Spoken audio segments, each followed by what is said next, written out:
Ang mabuting balita ng Panginoon ayon kay San Juan. Papuri sa iyo, Panginoon.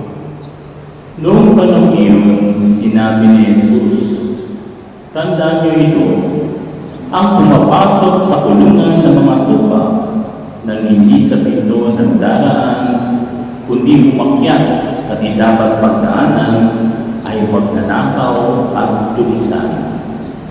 Ngunit ang nagdaraan sa pintuan ay siyang pastol ng mga tupa. Pinapapasok siya ng bantay pinto at pinakikinggan ng mga tupa ang kanyang tinig. Tinatawag niya ang kanyang mga tupa sa kanilang pangalan at inilalabas sa kulungan. Kapag nailabas na, siya'y namumuna sa kanila at sumusunod naman ang mga tupa sapagkat nakikilala nila ang kanyang tinig. Hindi sila sumusunod sa iba, bagkus pa nga'y patakbong lumalayo sapagkat hindi nila nakikilala ang kanyang tinig." Sinabi ni Jesus ang talinghagang ito, ngunit hindi nila naunawaan ang ibig niyang sabihin. Kaya't muling sinabi ni Jesus, "Tandaan ninyo, ako ang pintuang dinaraanan ng mga tupa. Ang mga nauna sa akin ay magnanakaw at mga tulisan. Ngunit hindi sila pinakinggan ng mga tupa. Ako ang pintuan, ang sino mang pumapasok sa pamamagitan ko'y maliligtas. Papasok siya at lalabas at matatagpo ng pastulan. Kaya lamang pupunta rito ang magnanakaw ay upang magnakaw, pumatay at magwasak. Naparito ako upang ang mga tupa ay magkaroon ng buhay, isang buhay na ganap at kasiyasiya." Ang mabuting balita ng Panginoon. Pinupuri ka namin, Panginoong Jesucristo. Magandang hapon po sa inyong lahat. Magandang hapon po ba? Pakibati mo naman ang iyong katabi sa iyong good afternoon, brother. Good afternoon, sister. Alam niyo, may tanong ako sa inyo. Alam mo ba ninyo kung saan nagpapagupit ang mga tupa? Alam niyo kung saan? Sa barbershop. At alam niyo bang paboritong pagkain ng mga tupa sa restaurant? Alam niyo? Barbecue. At anong mga paboritong sport ng mga tupa? Alam niyo kung ano? Dalawa. Badminton at basketball. Anyway, bakit ko sinabi? Bakit ko sinabi ito mga ito? Kasi nga, today, as you have heard, narinig nyo na sa ating Ebanghelyo, ngayong araw na ito ay tinatawag na Good Shepherd Sunday. Linggo ng mabuting pastor. At sino yung mabuting pastor? Ang Panginoon. At napakaganda rin. Kasi ngayong linggo ay tinatawag din na pangdaigdigang pagdarasal para sa banal na bukasyon. World Day of Vocation Prayer. For prayer for World Day of Prayer for Vocation. Pagdadasal para sa banal na bukasyon tulad ng pagpapari at pagiging religyoso. Kaya nga, sa ating Ebanghelyo, napakagandang bigyang importansya yung pakikinig sa tinig ng pastor. Pakikinig sa tinig ng pastor.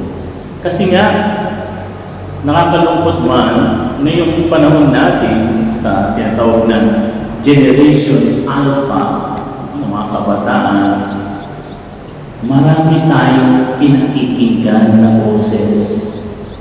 Ang mundo ngayon ay parang isang malaking loudspeaker. Ang mundo ngayon parang isang napakalaking loudspeaker. Napakadaming boses at tinig na ating pinakikinggan. Pero ang tanong sa atin sa Ebanghelyo, naririnig pa ba natin ang tinig ng Diyos? Do we still hear the voice of our shepherd, of the good shepherd? Napaka-importante po yan. Kasi, ang nakikinig ay, ang taong nakikinig ay taong nagmamahal. Di ba? Kung mahal mo isang tao, handa kang pakinggan siya. Kapag ang bata, may mga bata dito, nakikinig sa magulang, ibig sabihin, mahal mo ang iyong magulang. Nire-respeto mo ang iyong mga magulang. Kapag ang estudyante nakikinig sa teacher, ibig sabihin, interesado ang estudyante at siya ay matututo. Dahil nakikinig. Pero yung mga tao na ayaw makinig,